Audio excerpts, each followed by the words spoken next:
Shalom. Kita bersyukur kepada Tuhan.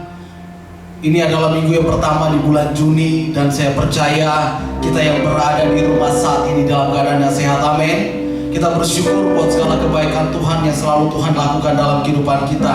Dan kita yang ada di rumah, hari-hari ini kita terus berdoa biar lewat pujian penyembahan kita naikkan kita masing-masing dari rumah kita masing-masing, kita boleh merasakan hadirat Allah yang luar biasa. Mari pada hari ini kembali kita menyembah Tuhan.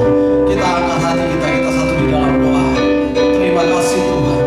Terima kasih Tuhan, kami bersyukur buat segala kebaikan-Mu. Terima kasih buat anugerah yang Kau berikan dalam kehidupan kami Tuhan. Kalau hari ini kami masih dalam keadaan sehat, kami percaya itu karena kebaikan-Mu yang luar biasa dalam kehidupan kami Tuhan. Terus jaga lindungi kami Tuhan. Lawat setiap hati kami Tuhan. Ketika kami memuji menyembah Engkau, nama Engkau yang ditinggikan. Terima kasih Bapa. Kami siap untuk bersorak bagi Engkau pada hari ini, hanya di dalam nama Tuhan Yesus Kristus. Haleluya. Amin. Mari kita bersama-sama mengangkat pujian ini. Ajar Engkau berdiam, dekati hatimu Tuhan. Haleluya Yesus.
Menceritakan kasih-Mu, ajarku berdiam dekat di hati.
tinggal dekat diam bersama Kristus, kita memperoleh kekuatan yang luar biasa.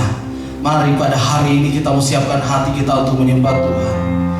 Kita mau katakan kekuatan kami hanya berasal daripada Engkau Tuhan. Perlindungan kami hanya berasal daripada Engkau Tuhan. Pengharapan kami hanya berasal daripada Engkau Tuhan. Kalau Engkau telah mati bagi kami Tuhan, kami percaya itu adalah suatu hal yang luar biasa Tuhan. Kami punya kekuatan yang luar biasa, yang kami bisa pakai untuk memuliakan Engkau Tuhan. Haleluya. Kekuatan di jiwaku, ketenangan di batinku, ada dalam hadirat-Mu, ku menyembah-Mu.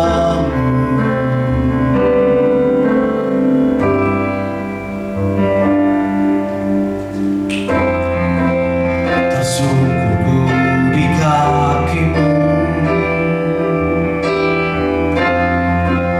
rasakan hadirat-Mu. Takkan ku melepaskan-Mu, Kau cahaya bagiku, mengiring-Mu seumur hidupku, masuk dalam rencana-Mu Bapa. Pikiranku, kehendakku, ku serahkan padamu. Harapanku hanya di dalam-Mu, ku kan teguh bersama-Mu Tuhan. Jadikanku bejana-Mu untuk memuliakan-Mu. Haleluya. Haleluya. Mari kita mengatakan kekuatan kami Tuhan.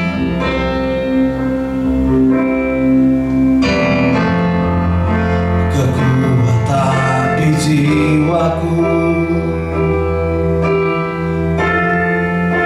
ketenangan di batinku, ada dalam hadirat-Mu, ada dalam hadirat-Mu, ku menyembah-Mu. Tersungkur kami di kaki-Mu Tuhan.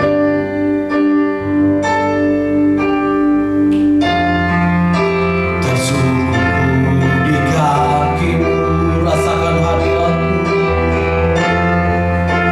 rasakan hadirat-Mu. Takkan kami melepaskan-Mu Tuhan, takkan melepaskan-Mu. Kau cahaya bagiku,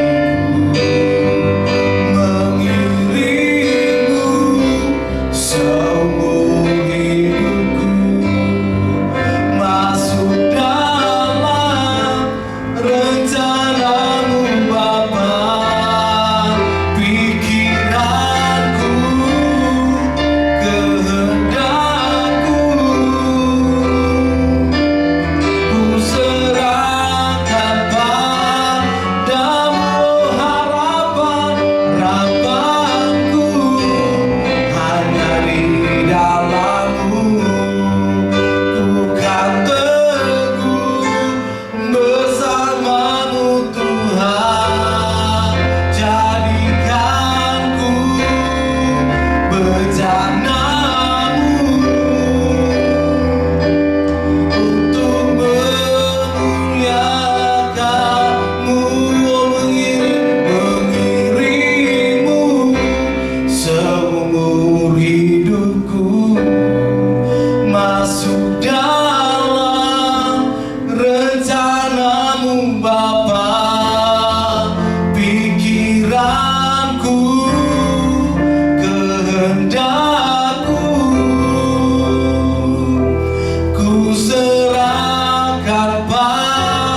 masuk dalam rencanamu Bapa. Pikiranku, kehendakku, ku serahkan padamu. Harapanku hanya di dalam-Mu. Ku kan teguh bersama-Mu Tuhan. Jadikanku bejangan-Mu untuk memuliakan-Mu, untuk memuliakan-Mu, untuk memuliakan-Mu.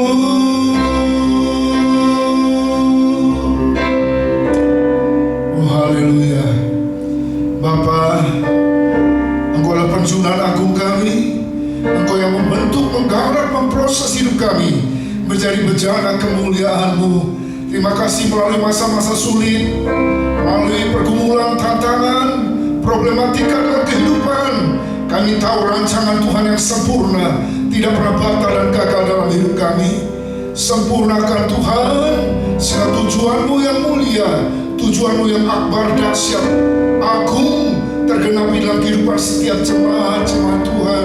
Terima kasih Bapa. Dan sebentar di hari Tuhan, di bulan pertama bulan ini Tuhan, di minggu pertama bulan ini, kami rindu mendengar suara Roh Tuhan menyapa kami, meneguhkan kami, membaharui, memulihkan, bahkan menyembuhkan setiap kami. Pengurapan-Mu atas hamba-Mu, pengurapan-Mu atas kami sekalian. Berbicaralah ya Tuhan, karena kami siap mendengarkan suara Roh-Mu. Di dalam nama Yesus Kristus Tuhan, firman Allah yang hidup dan berkuasa, kami sudah berdoa dan bersyukur. Haleluya. Amin, amin. Shalom Bapak Ibu Saudara sekalian yang kasih Tuhan. Salam sejahtera dalam kasih Kristus. Minggu ini, minggu pertama bulan Juni adalah minggu yang ke-12, di mana kita beribadah online, ibadah yang ke-14. Saudara, seyogyanya kita merencanakan dimulai, tapi hari ini pemerintah kembali memperpanjang PSBB 1 bulan lagi sampai tanggal 2 Juli yang datang. Kita masih rindu supaya semuanya boleh berjalan dengan indah dan baik bagi komunitas Gereja Betel Indonesia Harapan Baru maupun bagi kota kita, bangsa kita, dan dunia milik Tuhan. Saudara, meskipun ibadah online di rumah, kita tetap rindu, tetap bisa mengalami hadirat Tuhan datang dalam hidup kita. Bapak Ibu Saudara sekalian kasih Tuhan, tema renungan firman Tuhan pada minggu pertama ini adalah tiada mahkota tanpa salib. Yang menarik sekali karena hari-hari ini kita sedang mengalami sesuatu yang dahsyat, ya. Dan salah satu yang menggemparkan, salah satu yang begitu menggentarkan itu yang dalam bahasa Latin corona, artinya mahkota, ya. Dan ada banyak mahkota-mahkota disebut dalam Alkitab. Nah, yang menarik sekali bahwa kebenarannya there is no crown without cross. Nama virus corona diambil dari bahasa Latin. Corona itu artinya, sekali lagi, crown itu bahasa Inggris, mahkota. Karena bentuknya sangat mirip dengan mahkota, ya. Begitu kecil, tidak terlihat, tidak kasat mata, tapi dalam waktu beberapa bulan ini telah menjadi raja di seluruh dunia. Sejak akhir tahun 2019 kemarin, saudara, sampai hari ini 6.300.000 orang sudah terpapar virus ini dan mendatangkan korban hampir 400.000. Di Indonesia kita melihat data hari ini 28.818 dan sudah 1.721 orang meninggal dunia karena corona ini. Bapak Ibu Saudara sekalian kasih Tuhan, dan kita melihat virus yang sangat menakutkan dan mematikan ini sangat menggoncang dunia. negara dengan teknologi yang paling canggih sekalipun tidak berdaya, bertekuk lutut di hadapan Raja Maut. Ya, Amerika Serikat, negara adidaya, hari ini 2 juta orang telah menjadi korban dari corona. Begitu bengis dan tidak punya kenal belas kasihan sama sekali. Nah, setiap bidang kehidupan terdampak, secara khusus sosial ekonomi hari-hari ini. Ya, saudara, kita terus berdoa supaya dampak yang sangat mengerikan ini bisa terhindar dari bangsa kita. Saudara, ketakutan begitu merajalela, ya, menguasai banyak hati dan kehidupan karena mahkota yang satu ini, corona namanya. Saudara, saya teringat dengan kisah orang bijak bercerita. Satu kali ada wabah masuk kota Damaskus. Ya, kemudian penguasa kota itu bertanya kepada wabah, berapa jiwa yang akan menjadi korbanmu? Maka wabah itu berkata, hanya 1.000 orang yang akan kucabut nyawanya. Ketika dia masuk dan begitu keluar, penguasa kota kaget. Ternyata yang meninggal 10.000, ya, bukan 1.000 yang dijanjikan. Pada waktu wabah itu keluar, ditegur oleh penguasa kota Damaskus, kenapa kau berjanji cuma 1.000 orang, kenapa sekarang yang meninggal 10.000? Kemudian wabah itu berkata, sebenarnya yang kucabut nyawanya cuma 1.000 orang, yang 9.000 itu bukan aku yang melakukan. Jadi siapa? Ketakutan mereka. Ya. Jadi saudara, kita bersyukur 2 Timotius 1 ayat 7 berkata, Tuhan tidak pernah memberikan kepada kita roh ketakutan. Waspada boleh, was-was boleh, berjaga-jaga boleh, tapi jangan sampai paranoid, ya, ketakutan sedemikian rupa sehingga tidak bisa bergerak kemana-mana. Dan akhirnya Ayub 3 ayat 25, yang kau takutkan, yang ku takutkan, itulah yang terjadi dalam hidup kita. Saudara, yang ku takutkan itulah yang menimpa aku. Saudara, itu virus yang begitu mematikan, hari-hari merajalela dan menguasai. Tapi manusia tidak sadar, ya, ada satu virus yang jauh lebih berbahaya, yang berkuasa untuk merampas bukan hanya kehidupan yang kini dan di sini, membuat orang manusia meninggal dunia, tapi merampas sehingga manusia tidak bisa mengalami kehidupan yang kekal. Ya, itulah virus dosa, virus yang sudah berkuasa atas manusia beribu-ribu tahun dan menguasai seluruh umat manusia. Ya, apa itu dosa? Hamartia, meleset dari rencana Allah. Dosa adalah di mana ego manusia memerintah, menguasai sehingga tidak mau tunduk, bertekuk lutut di bawah Yesus Allah Sang Juru Selamat, tidak mau menjadi miliknya. Jadi esensi dari dosa itu bukan perbuatan-perbuatan, saudara. Esensi dari dosa adalah pemberontakan, hati yang tidak mau taat, hati yang memberontak terhadap rencana dan kehendak Allah. Itu yang membuat manusia jatuh dan akhirnya mengalami kebinasaan. Upah dosa ialah maut.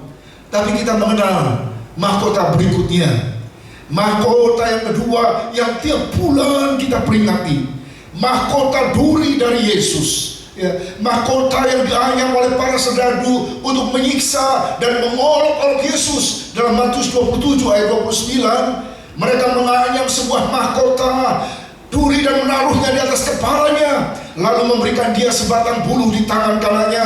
Mereka berlutut di hadapannya, mengolok-olok dia, katanya, salam, hai Raja orang Yahudi. Itu adalah sebuah lambang penghinaan yang luar biasa. Nah, kelemahannya, kematiannya begitu hina. Saudara, itu yang dialami oleh Yesus. Dan mahkota duri itu ditancapkan di atas kepala Yesus. Bapak Ibu Saudara sekalian, masih ingat ketika manusia jatuh dalam dosa pertama kali, ya, maka salah satu bunyi kutub karena dosa ialah semak duri, keringat, peluh, dan diantaranya ialah semak duri karena menanggung dosa umat manusia.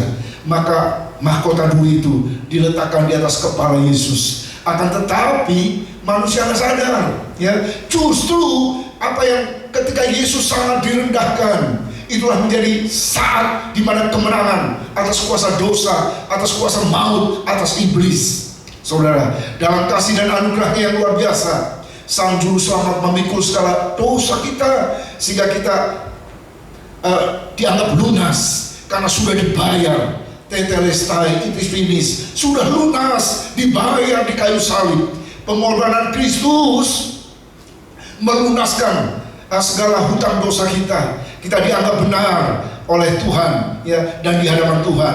Alkitab mencatat narasi tentang itu ada di dalam Yesaya pasal 53. Ia dihina dan dihindari orang, seorang yang penuh kesengsaraan, yang biasa menderita kesakitan. Ia sangat dihina sehingga orang menutup mukanya terhadap dia, dan bagi kita pun ia tidak masuk hitungan. Tetapi sesungguhnya ini yang terjadi di kayu salib.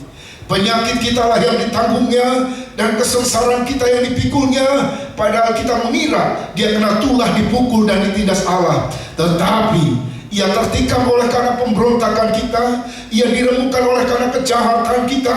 Ganjaran yang mendatangkan keselamatan bagi kita ditimpakan kepadanya, dan oleh bilur-bilurnya kita menjadi sembuh. Kita sekalian yang sesat seperti domba, masing-masing kita mengambil jalannya sendiri, tetapi Tuhan telah menimpakan kepadanya kejahatan kita sekalian. Saudara kasih Tuhan, di kayu salib segala hukuman dosa manusia, kutuk dosa manusia ditanggung oleh anak domba Allah itu. Dia melakukan penebusan bagi setiap umat manusia, dan setiap orang yang percaya menerima karya anugerah keselamatan dari Tuhan, menerima penebusan dari Yesus, maut kehilangan kuasanya lagi, dan itu sudah tidak lagi menakutkan. Hai maut, di mana sengatmu?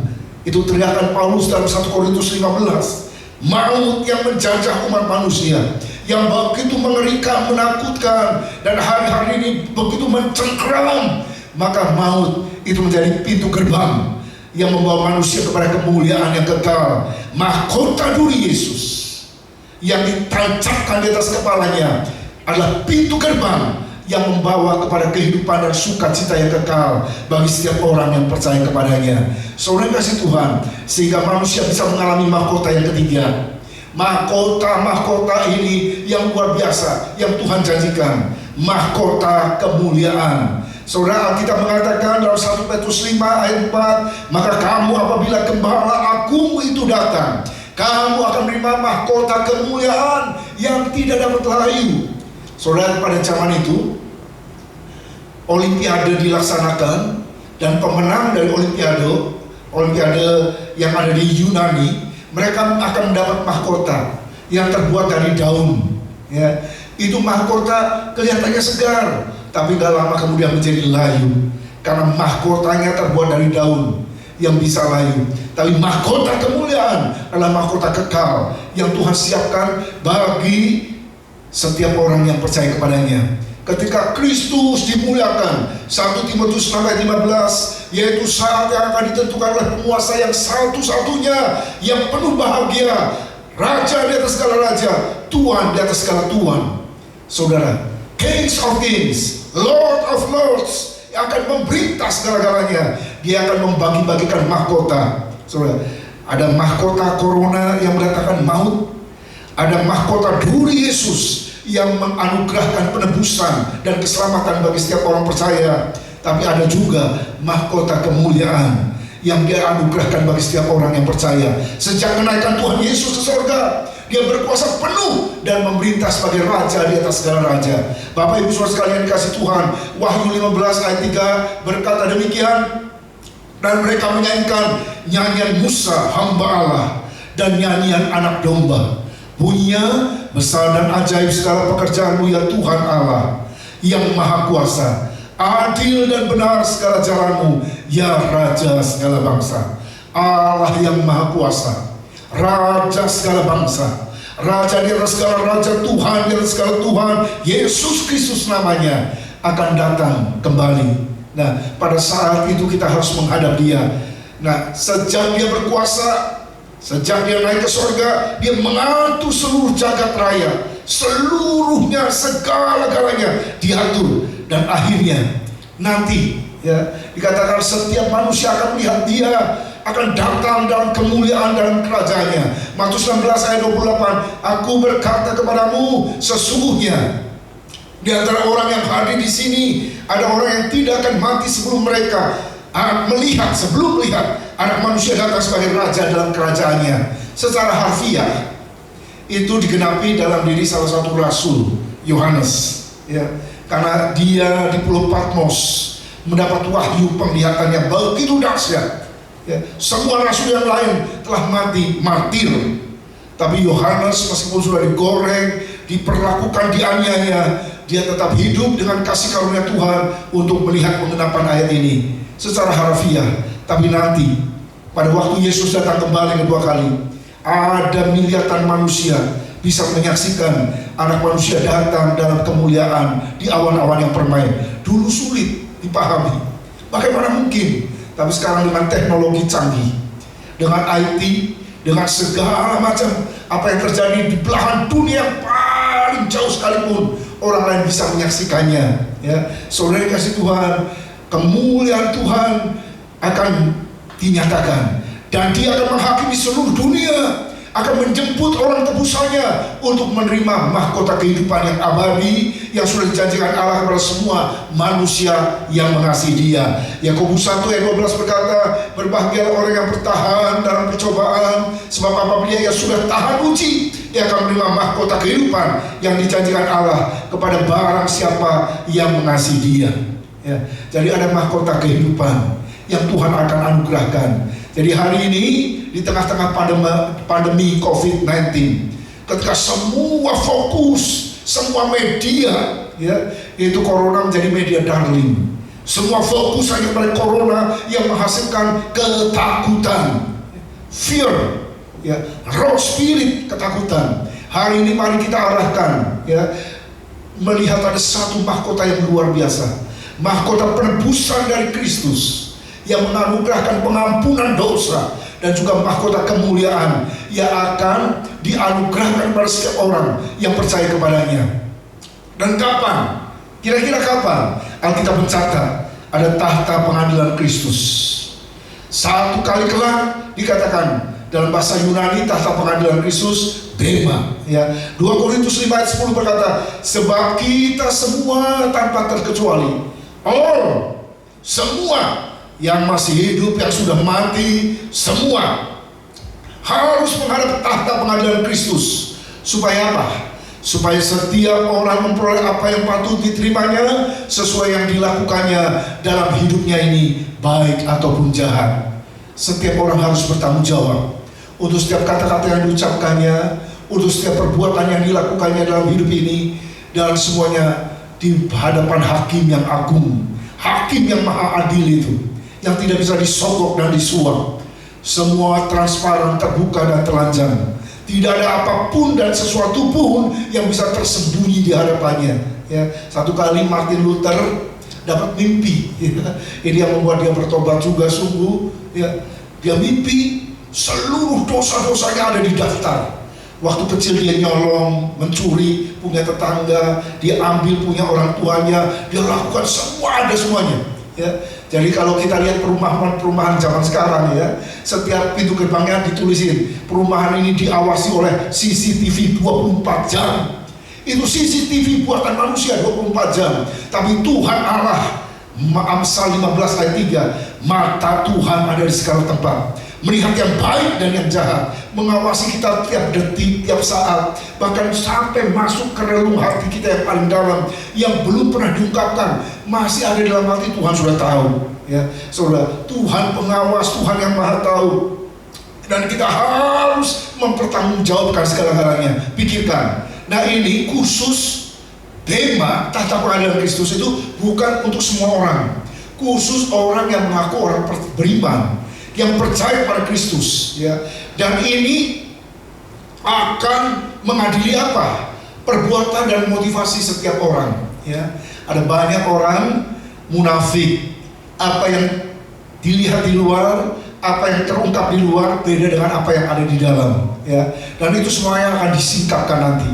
Semua rahasia apapun yang kita punya akan dibuka nanti.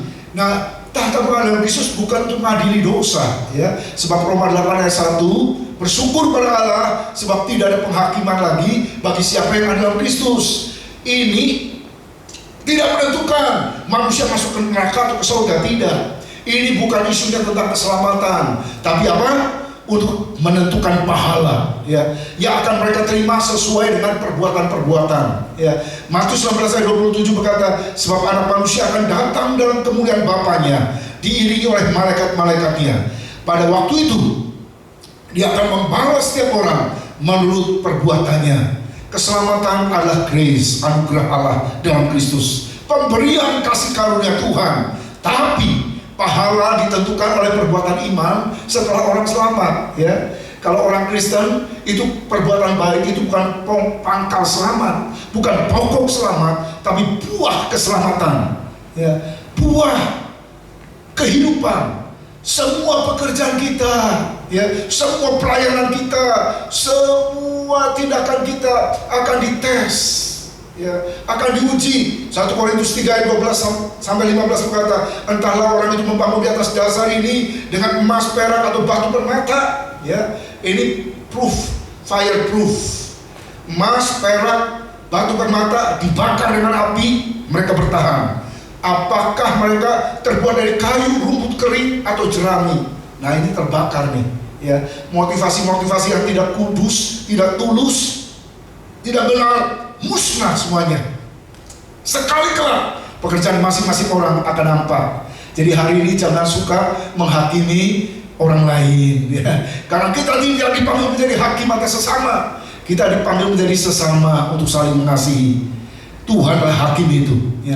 Satu kali kelak semua pekerjaan kita akan diuji. Hari Tuhan akan menyatakan, sebab Ia akan nampak dengan api, dan bagaimana pekerjaan masing-masing orang akan diuji oleh api itu.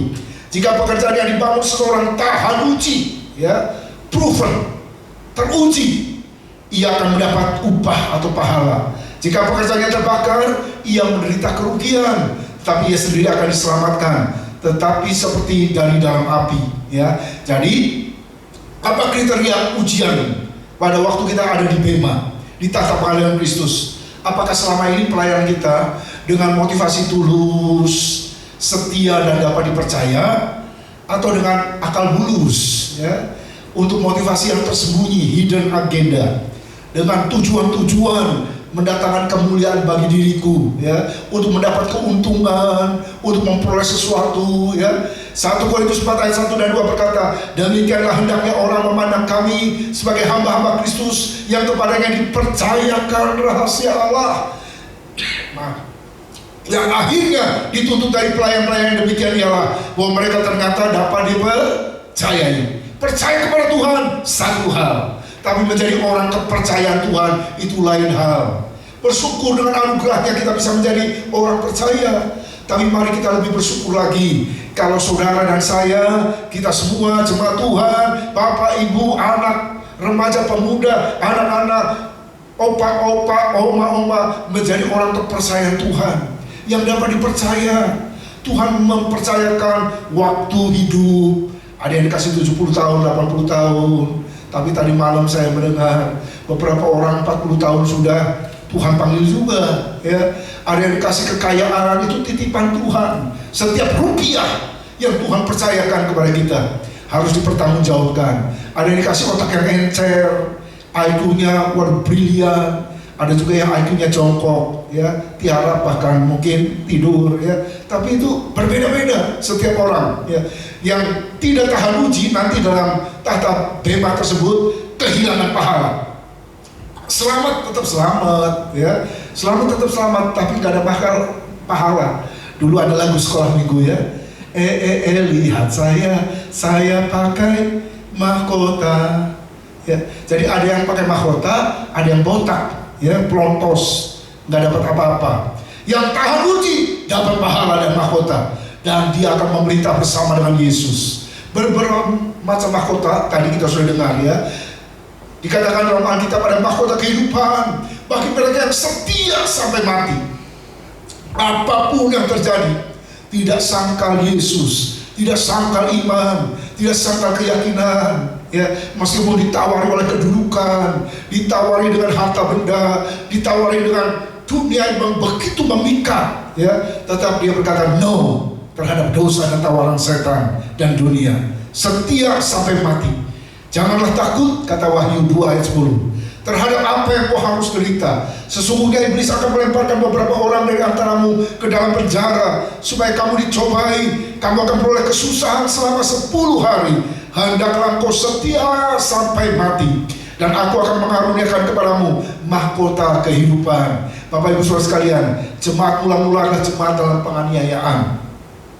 10 kaisar menganiaya mereka begitu bengis, begitu jahat. Tapi Tuhan berkata, jangan takut. Barang siapa setia sampai mati, dia akan memperoleh mahkota kehidupan. Ya. Yang kedua, mahkota kebenaran. Untuk orang yang rindu kedatangan Tuhan Yesus yang kedua. Yang spirit yang berkata, Maranatha, Tuhan datanglah. Kapan Tuhan datang? Rindu akan kekasih jiwanya, ya, bukan rindu dunia, bukan rindu hawa nafsu, bukan rindu hal-hal yang lain. Rindu akan Tuhan, seperti rusa yang merindukan mata air, ya. Rindu akan kedatangan. 1 Timotius 4:8, sekarang telah tersedia bagiku mahkota kebenaran yang akan dikaruniakan kepadaku oleh Tuhan Hakim yang adil pada harinya. Tapi bukan hanya kepadaku, melainkan juga kepada semua orang yang merindukan kedatangannya. Ada mahkota kebenaran, ya, crown of truth, mahkota kebenaran yang Tuhan anugerahkan kepada setiap orang yang merindukan. Ada lagi eternal, ya, crown, mahkota abadi. Untuk apa? Manusia yang bisa menguasai diri, ya. Karena sekarang di akhir zaman ini, ciri manusia akhir zaman ini nggak bisa kontrol, out of control, semua lepas dari kendali, ya. Yang bisa menguasai diri, dikatakan 1 Korintus 9:25, tiap-tiap orang yang turut mengambil bagian dalam pertandingan menguasai diri dalam segala hal. Mereka berbuat demikian untuk apa? Untuk memperoleh sebuah mahkota yang fana. Tapi kita untuk memperoleh suatu mahkota yang abadi. Hari ini ketika kita bisa menahan nafsu, penguasaan diri, berkata tidak terhadap godaan dosa, berkata ya kepada kehendak Allah, percayalah, mahkota abadi menanti saudara. Tapi ada mahkota keempat tadi, ya, mahkota kemegahan, mahkota kemuliaan yang megah, kemegahan bagi mereka yang begitu rajin menjangkau dan memenangkan jiwa-jiwa. Saudara, 1 Tesalonika 2:19 berkata, sebab siapakah pengharapan kami atau sukacita kami atau mahkota kemegahan kami di hadapan Yesus Tuhan kita pada waktu kedatangannya, kalau bukan kamu. Setiap orang yang percaya kepada Kristus lewat kesaksian dan pemberitaan Injil melalui hidup kita, mereka bisa menjadi mahkota kemegahan kita, ya. Itu yang kita megahkan pada Tuhan. Nanti Tuhan datanya, berapa depositomu, berapa rumahmu, berapa hektar lahanmu, berapa yang kamu punya, dari berapa jiwa telah kau bawa pada Kristus. D.L. Moody yang buta huruf, Tuhan pakai mendatangkan Great Awakening, kebangunan rohani, revival yang begitu dahsyat. 4-5 juta orang datang pada Yesus lewat pelayanannya, ya. Charles Finney 6 juta orang, John Sung berjuta-juta orang, John Wesley berjuta-juta orang, Billy Graham 200 juta orang datang ibadah, ya. Yang 1 miliar orang mendengar khotbahnya lewat video, lewat televisi dan sebagainya. So, 1 miliar manusia. Hari ini kesempatan, saudara, masih ada kesempatan untuk kita menjadi saksi. Ceritakan tentang Injil kasih karunia, bukan Injil amal ibadah, tapi Injil kasih karunia Allah yang menyelamatkan dalam Yesus. Dan ketika mereka terbuka dan percaya, hari ini mari kita berlomba-lomba, ya. Setiap peluang, kesempatan, setiap saat bertemu di mana saja, kapan saja, kepada siapa saja, mari ceritakan tentang Yesus Kristus, Allah Sang Juru Selamat yang menebus dosa umat manusia. Dan mahkota tadi yang terakhir, mahkota kemuliaan yang kita peroleh dengan anugerah Allah karena Yesus telah dimahkotai duri, sehingga kita bisa lepas dari mahkota maut corona, ya. Mahkota yang kekal, ya, kematian yang kekal, kematian abadi digantikan dengan kemuliaan yang abadi. 1 Petrus 5:4, maka kamu apabila Gembala Agung datang, kamu akan menerima mahkota kemuliaan yang tidak dapat layu, mahkota yang kekal dan abadi yang Tuhan janjikan. Dan kitab Wahyu menceritakan, Yohanes melihat 24 tua-tua di sorga itu, semua dengan mahkotanya yang luar biasa, ya, mewakili 12 suku di dalam perjanjian lama, 12 rasul di perjanjian baru, 24 tua-tua di sorga itu di hadapan tahta Allah, tahta anak domba, semuanya mempersembahkan mahkota mereka di hadapan Tuhan Allah. Segala kemuliaan hanya bagi Tuhan. Itulah tujuan hidup manusia, ya. Dalam katekismus dikatakan, untuk apa manusia ada? Manusia hadir untuk menikmati Tuhan dan memuliakan Dia selama-lamanya. Jadi mari kita di tengah-tengah situasi ini diingatkan karya Kristus yang sudah menebus hidup kita, sehingga kita bisa hidup bagi kemuliaan Allah. Mahkota tersedia bagi Bapak Ibu Saudara sekalian yang mengasihi Tuhan, yang rindu terus akan Tuhan, dan terus menjangkau memenangkan jiwa bagi kemuliaannya. Tuhan Yesus memberkati. Mari persiapkan hati kita untuk kita masuk dalam perjamuan kudus, sehingga kita dipersekutukan dengan tubuh Kristus dari segala abad, dari segala generasi dan di seluruh dunia, dan bersekutu dengan Tuhan, Anak Domba Allah yang kekal. Kita menaikkan pujian, sukacitaku penuh karena Ku telah ditebus.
Mahkota duri di kepala-Mu ya Tuhan, menjamin keselamatan kekal kami, sehingga kami lepas dari maut, crown of death, mahkota kematian, dan kami beroleh mahkota kemuliaan yang kekal abadi, mahkota kehidupan yang Kau anugerahkan bagi setiap orang yang mengasihi dan percaya kepadamu.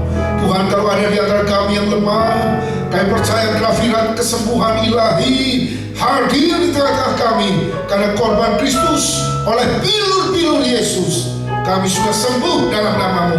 Kami juga mendoakan setiap orang yang mengalami pergumulan, dikuasai oleh ketakutan hari-hari ini. Kiranya kuasa Roh-Mu menjamah. Kalau sebentar kami bersekutu dengan tubuh dan darah-Mu, kami dipersekutukan dengan tubuh dan darah Kristus. Kami menjadi kuat Kami bersekutu dengan sumber kehidupan, sumber kekuatan, sumber berkat, sumber hikmat, sumber sehat, sumber segala-galanya. Berkat-Mu atas setiap umat-Mu di mana saja mereka berada. Berkat Abraham, Ishak dan Yakub, berkat atas roh, jiwa dan tubuh tercurah dalam nama Yesus melalui perjamuan kudus. Dalam nama Yesus kami bersyukur. Haleluya. Amin. Amin.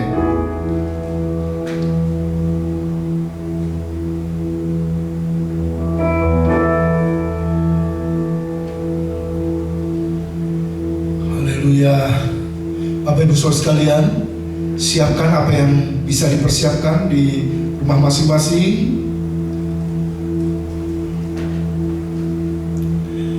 Dan mari dengan yakin, dengan mata tertuju pada Kristus, Anak Domba Allah yang mengampuni dosa dunia. Sebab apa yang telah kuteruskan kepadamu telah aku terima dari Tuhan, yaitu bahwa Tuhan Yesus pada malam waktu Ia diserahkan mengambil roti, dan setelah itu Ia mengucap syukur atasnya, Ia memecah-pecahkan dan berkata, inilah tubuhku yang diserahkan bagi kamu, perbuatlah ini menjadi peringatan akan aku. Bukankah roti yang sudah dipecah-pecahkan adalah persekutuan dan tubuh Kristus yang sudah dihancurkan untuk penebusan dosa-dosa kita? Maka dengan iman dalam nama Yesus,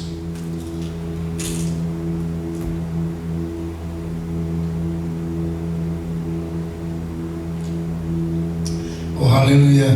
Sebagaimana roti menyatu dengan tubuh kami, maka hidup kami juga manunggal dengan Tuhan yang ada roh itu. Kita mengangkat cawan. Demikian juga yang mengambil cawan sudah makan lalu berkata, cawan ini adalah perjanjian baru yang dimeteraikan oleh darahku. Perbuatlah ini setiap kali kamu meminumnya menjadi peringatan akan aku. Sebab setiap kali kamu makan roti ini dan minum cawan ini, kamu memberitakan kematian Tuhan sampai Ia datang. Darah Anak Domba Allah tercurah di Kalvari. Sebab tanpa penumpahan darah tidak ada pengampunan dosa, karena nyawa segala makhluk ada di dalam darahnya. Bukankah cawan ucapan syukur yang atasnya kita mengucap syukur adalah persekutuan dengan darah Anak Domba Allah yang sudah dicurahkan untuk pengampunan dosa-dosa kita? Minum dengan iman dalam nama Yesus. Oh haleluya, haleluya. Syukur, haleluya.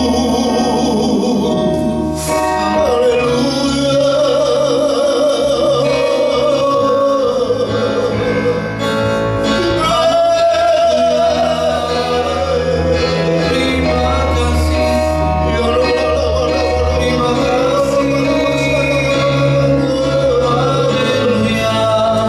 Haleluya, haleluya. Jamahan Tuhan, perlindungan Tuhan, pemulihan dari Tuhan, kekuatan dari Tuhan.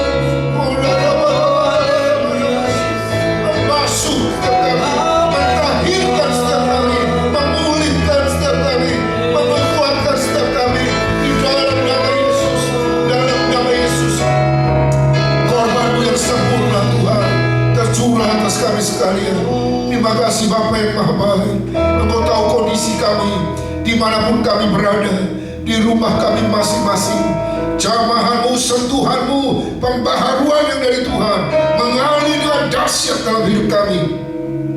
Di dalam nama Yesus kami percaya mujizat masih ada. Kuasa Allah terjadi bagi setiap orang yang berharap. Jadi sesuai dengan iman-Mu, terjadi sesuai dengan iman-Mu. Di dalam nama Yesus, setiap saudara yang sakit, taruh tangan-Mu sebelah kiri ke bagian tubuhmu yang sakit. Dengan iman, terima pemulihan, terima kesembuhan. Dalam nama Yesus, dalam nama Yesus, dalam nama Yesus.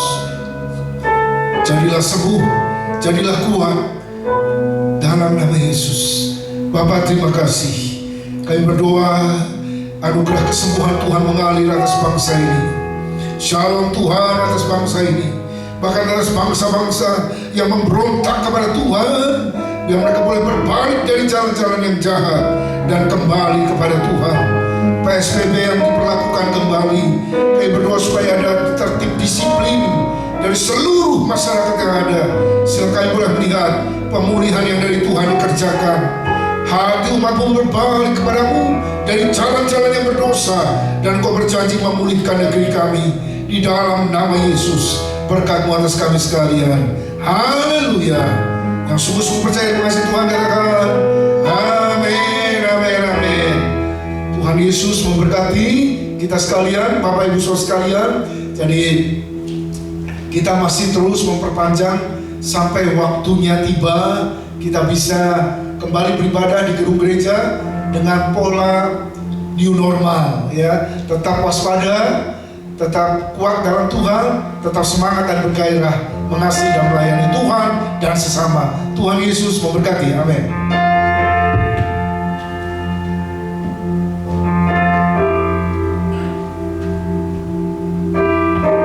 Puji Tuhan, saya yakin kita semua diberkati oleh firman Tuhan pada hari ini. Amin. Puji Tuhan.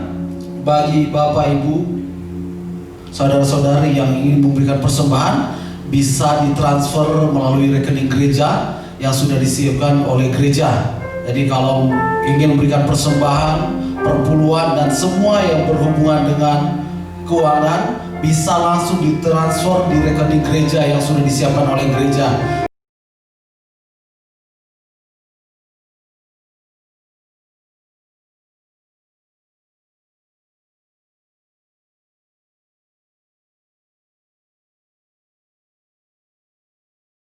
Puji Tuhan, kita akan akhiri ibadah kita hari ini, sebab Kau besar. Haleluya Yesus. Sama-sama pujian ini. Sebab Kau besar, perbuatan-Mu ajaib, tiada seperti Engkau, tiada seperti Engkau. Sebab Kau besar, perbuatan-Mu ajaib, tiada seperti Engkau, tiada seperti Engkau. Sekali katakan, sebab Kau besar, sebab Kau besar, perbuatan-Mu ajaib, tiada seperti Engkau, tiada seperti Engkau. Sebab Kau besar, perbuatan-Mu ajaib, tiada seperti Engkau, tiada seperti Engkau, tiada seperti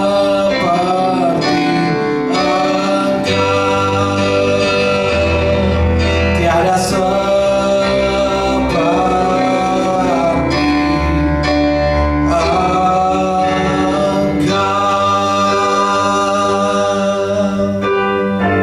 Kami mengucap syukur Tuhan untuk lawatan Tuhan, untuk pimpinan Tuhan dalam ibadah kami pada hari ini. Kami mengucap syukur, kami percaya, kami berjumpa dengan Tuhan melalui firman Allah, melalui puji-pujian, bahkan dalam persekutuan dalam perjamuan kudus. Kami yakin apa yang kami lakukan hari ini, Tuhan dipermuliakan, dan kami yakin Tuhan berkarya dahsyat dan mengerjakan perkara-perkara yang tidak kami pahami. Hari ini kami berdoa secara khusus Tuhan Yesus untuk situasi dan kondisi yang masih terjadi, yaitu penyebaran pandemi COVID-19.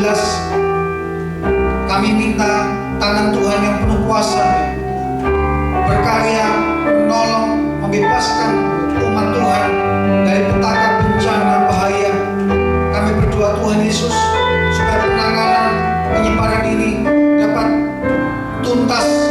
Kami mendoakan secara khusus para pemimpin yang Tuhan izinkan memimpin negeri ini, baik pimpinan tertinggi sampai pimpinan yang terendah sekalipun, kami mendoakan supaya mereka penuh hikmat, bijaksana, mengambil keputusan-keputusan yang menguntungkan, yang membawa dampak bagi kepentingan bersama, khususnya bangsa ini Tuhan.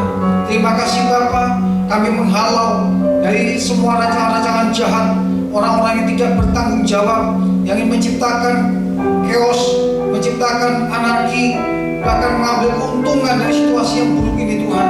Kami berdoa di dalam nama Tuhan Yesus, semua niat-niat jahat dipatahkan dalam nama Tuhan Yesus.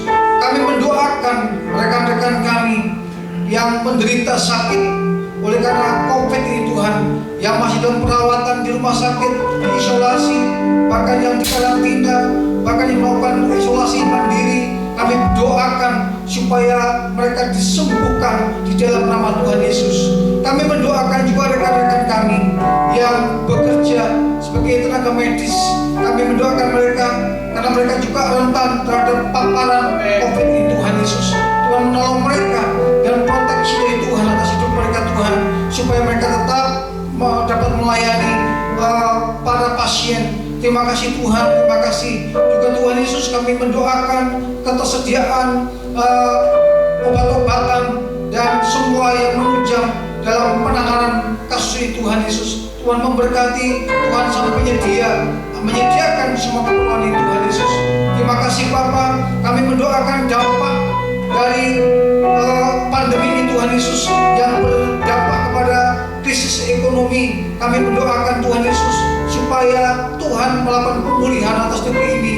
Tuhan memberkati Bapa di surga, dunia usaha supaya bangkit kembali dan hidup kembali, supaya terbuka lapangan-lapangan pekerjaan, orang-orang yang kehilangan pekerjaan dapat bekerja lagi, orang yang tidak berusaha bisa berusaha lagi, dan semua dapat tercukupkan kebutuhan mereka masing-masing.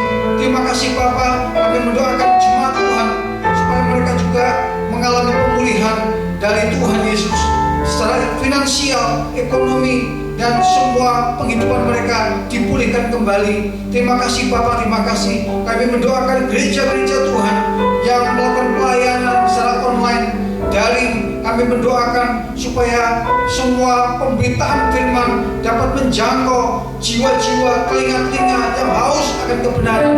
Terima kasih Bapa, terima kasih Tuhan.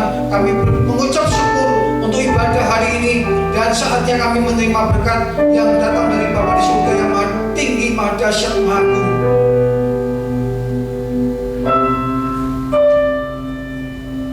Mari segenap jemaat Tuhan, kekasih hati Tuhan, biji mata Tuhan, domba-domba milik Tuhan, imam kerajaan, imam perai surgawi, murid sejati, saksi Kristus yang setia. Angkat hatimu, terima berkat tercurah berlimpah-limpah, dan jadi berkat dimanapun Tuhan mengutus dan menempatkan engkau. Tuhan memberkati hidupmu, Tuhan memberkati keluargamu, Tuhan memberkati kerohanianmu, Tuhan memberkati kesehatanmu, Tuhan memberkati bisnis, pekerjaan dan studimu, Tuhan memberkati pasangan hidupmu, Tuhan memberkati buah kandunganmu. Terimalah berkat limpah dari anak Bapa surgawi, kasih karunia dari Tuhan Yesus Kristus, dan persekutuan, kekuatan, damai sejahtera oleh kuat kuasa Roh Kudus menyertai kita sekalian mulai hari ini sampai Maranatha, bahkan kekal sampai selama-lamanya. Yang sungguh percaya dengan kasih Tuhan Yesus katakan